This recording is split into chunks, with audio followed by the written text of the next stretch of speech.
Yang disebut Islam oleh buku ini bukan dalam pengertian kita sekarang. Yang disebut Islam adalah orang yang taat pada piagam Madinah. Berarti Kristen ku Islam menurut buku ini. Yahudi ku Islam. Hello my friends, anywhere, everywhere. Welcome back with me in Warta Kabar Baik YouTube channel. Suatu channel YouTube dari Indonesia yang banyak menyajikan titik temu persaudaraan dan persahabatan semua agama dan spiritualitas. Selamat menyimak ya. Terima kasih. Halo sahabat-sahabatku dimanapun berada. Jumpa dalam channel Warta Kabar Baik. Sahabat-sahabat, pada video kali ini kita akan mereaksi suatu ajaran yang disampaikan oleh salah satu oknum ustadz senior yang bisa mengandung pembodohan, yang juga mengandung fitnah dan tuduhan yang keliru. Oknum ustadz ini adalah Najih Maimun atau Mbah Najih Maimun. Adapun ajaran yang mengandung pembodohan dan juga tuduhan yang tidak berdasar terhadap ayat Alkitab atau ayat Bible yang telah dilakukan oleh Ustadz Najih Maimun ini, nampak sekali terjadinya adalah akibat dari kesalahpahaman dan faham yang salah yang ada di dalam pikiran Mbah Najih Maimun. Kesalahan yang fatal ini dilakukan oleh Mbah Ustadz Najih Maimun ketika membahas ayat Alkitab, yaitu dalam surat Injil Matius pasal 22 ayat 37. Oke sahabat-sahabat, sebelum kita lanjutkan pembahasan ini, ada baiknya kita simak dulu ya cuplikan kesalahpahaman dan faham yang salah yang dilakukan oleh Mbah Ustadz Najih Maimun ketika membahas Matius 22 ayat 37. Di mana dalam videonya itu, dalam cuplikan videonya, Mbah Najih Maimun hendak membantah statement yang dinyatakan oleh Menteri Agama Gus Yakut Kulil Qomas ketika mengutip Matius 22 ayat 37. Berikut cuplikan video dari Gus Yakut ketika menyampaikan, memberitakan ayat Matius 22 ayat 37 sebagai ajaran dari semua agama yang kemudian dikritik keras oleh Ustadz ya, oknum Ustadz ya, Mbah Maimun ya, Najih Maimun. Berikut ini cuplikan videonya. Karena kita mendapat kiriman ada postingan atau video Said Akil Sirat, Ketua Umum PBNU, mengatakan bahwasanya Listio Sigit adalah anggota NU cabang Nasrani, dan ada lagi pidato atau statement dari Yakut. Dia menukil dari kitab Matius, Injil ya, Injil Matius. Tapi menurut saya isinya ini sangat menarik dan ini merupakan ajaran universal bagi seluruh umat beragama. Saya mengutip dari Matius 22 37 sampai 40. Saya catat tadi, kasihilah Tuhanmu dengan segenap hatimu dan dengan segenap akal budimu. Inilah hukum yang pertama dan paling utama. Dan hukum yang kedua yang sama dengan itu ialah kasihilah sesama manusia seperti dirimu sendiri. Pada kedua hukum ini tergantung semua hukum dan kitab para nabi. Ini kalimat atau ayat dari kitab suci yang saya kutip tadi di dokumen, kebetulan saya punya catatannya, dan ini sangat luar biasa mengingatkan kita bagaimana kita ini beragama. Ada dua perintah di Matius, satu mengasihi Tuhan, nomor dua mengasihi makhluk Tuhan. Dia membanggakan nas ini seolah-olah nas ini melebihi di nas-nas Quran hadisnya Rasulullah SAW. Padahal kita mencintai Tuhan itu sudah ada dalam ayat qul in kuntum tuhibbunallaha fattabi'uni yuhibbukumullah. Juga tapi bahasa Qur'annya cintailah, bukan menyayangi ya. Kalau kasih itu seolah kita memberi, padahal kita hanya menerima nikmat-nikmat Allah. Hanya kita harus punya cinta. Kalau cinta kasih itu kasih kan harus imbal balik, padahal kita nggak bisa imbal balik. Kita hanya ibadah kepada Allah. Ibadah itu bukan kebaktian seperti orang Kristen.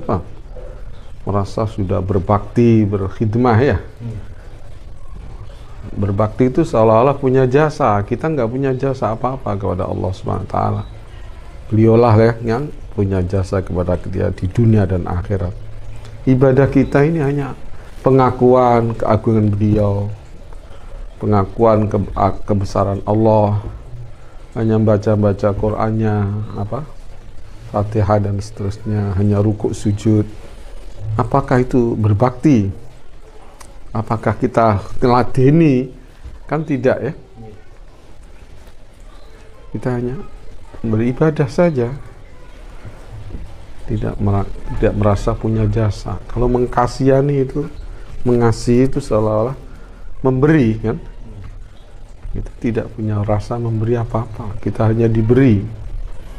Jadi lebih bagus bahasa Quran. Jadi lebih bagus bahasa Quran. Sahabat-sahabatku, dari video yang disampaikan oleh Mbah Oknum ya, Ustadz Najih Maimun itu, nampak sekali Mbah Najih Maimun ingin berusaha membenturkan ayat di dalam Al-Quran dan hadis dan juga ayat di dalam Bible ya. Sehingga Mbah Najih Maimun seolah-olah ingin merendahkan Bible, mengangkat Al-Quran dan merendahkan Bible. Nah, sehingga hal seperti ini perlu kita edukasi, perlu kita klarifikasi ya.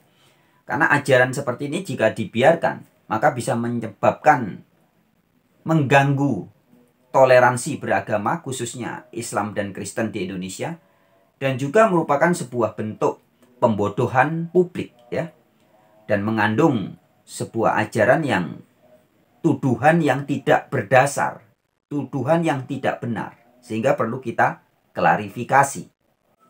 Oke teman-teman, without wasting time ya, tanpa buang-buang waktu, kita akan langsung mengulasnya ya.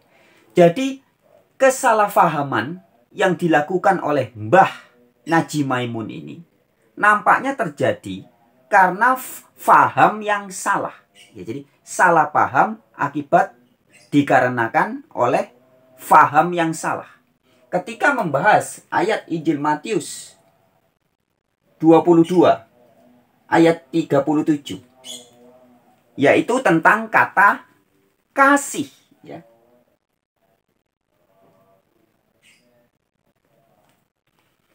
Mbah Najih Maimun tidak paham kata kasih yang tertulis di Matius 22 ayat 37 sebenarnya maknanya sama dengan cinta. Sehingga apa yang disampaikan Mbah Najih Maimun ini seolah-olah kata kasih yang ada di Matius 22 ayat 37 ini bukan berarti cinta. Kalau di Al-Quran dan hadis dikatakan cinta. Kalau di Bible kasih. Nah, cinta itu lebih bagus dari kasih. Begitu ya yang hendak disampaikan oleh Mbah Maimun. Jadi kalau di Al-Quran ini dan di hadis kita mencintai Allah itu bagus. Tapi kalau di Bible dikatanya kita mengasihi Allah. Nah, itu tidak bagus. Yang bagus itu adalah cinta, bukan kasih. Nah, kira-kira seperti itu narasi yang hendak dibangun oleh Mbah Maimun dalam upayanya mengangkat Al-Quran dan merendahkan Bible. Jadi lebih bagus bahasa Quran. Nah, sahabat-sahabatku, sebenarnya kesalahpahaman Mbah Maimun ini terjadi adalah dikarenakan pengetahuan atau pemahaman Mbah Maimun yang masih sangat terbatas tentang kata kasih yang tertulis dalam Matius 22 ayat 37. Jika kita lihat dalam teks bahasa Inggris atau di dalam Injil Matius 22 ayat 37 yang berbahasa Inggris, itu menjadi sangat jelas, teman-teman. Begini salah satunya dalam terjemahan bahasa Inggris. Matthew 22 verse 37. Jesus replied, "Love the Lord your God with all your heart and with all your soul and with all your mind." Jelas sekali dalam teks berbahasa Inggris, kata kasih ini ditulis dengan kata love. Ya. Jadi kasih yang dimaksud dalam Matius 22 ayat 37 adalah yang dalam bahasa Inggris love. Di mana dalam bahasa Indonesia juga bermakna sama dengan kata cinta. Jadi sahabat-sahabatku, jika ada seorang guru atau orang yang dianggap sebagai ustadz begitu ya, kemudian berusaha mengajarkan bahwa kasih dan cinta ini adalah dua hal yang berbeda atau dua kata yang berbeda makna, itu sebenarnya hanya karena si ustadz ini sedang tidak paham atau belum sadar, belum paham bahwa kata kasih yang tertulis di dalam Injil Matius 22 ayat 37 konteksnya ya, itu padanannya dalam bahasa Inggris adalah love. Di mana artinya juga sama dengan cinta. Bisa dibilang kasih, bisa dibilang cinta. Aku mengasihimu. Aku mencintaimu. Aku menyayangimu. Ini sebenarnya sama. Kasih, cinta, sayang. Ini dalam bahasa Inggris disebut sebagai love. Jadi sekali lagi adalah sebuah faham yang jelas sangat keliru ketika ada seorang yang dianggap sebagai guru atau ustadz kemudian menyatakan bahwa kasih berbeda dengan cinta tanpa dia lebih dahulu melakukan tabayun. Tabayun itu artinya meneliti dengan seksama, memperhatikan sungguh-sungguh, menyelidiki. Seandainya Mbah Najih Maimun mau melakukan tabayun, meneliti dengan sungguh-sungguh, mengkaji dengan seksama, baru menyimpulkan, maka Mbah Maimun tidak akan mengatakan bahwa kasih itu berbeda dengan cinta. Sebab dalam bahasa Inggris sama-sama disebut sebagai love. Nah, jadi sahabat-sahabatku, pesan yang ingin saya sampaikan kepada sahabat-sahabat di seluruh Indonesia, di Nusantara berpancasila, adalah sesungguhnya pesan-pesan luhur yang tercantum di dalam kitab suci Al-Quran itu sama sekali tidak bertentangan dengan nilai-nilai luhur dan pesan-pesan luhur yang juga tercantum di dalam Bible atau Alkitab. Ya. Nah, sehingga segala upaya baik dilakukan oleh oknum-oknum pendeta maupun oknum-oknum ustadz yang sering dalam berbagai kesempatan berupaya mempertentangkan antara Al-Quran dan Alkitab, semua itu tidak lebih daripada kesalahpahaman yang didasari dari faham-faham yang salah. Oke sahabat-sahabatku, sekian dulu pada video kali ini. Kita jumpa di kesempatan yang lain. Semangat!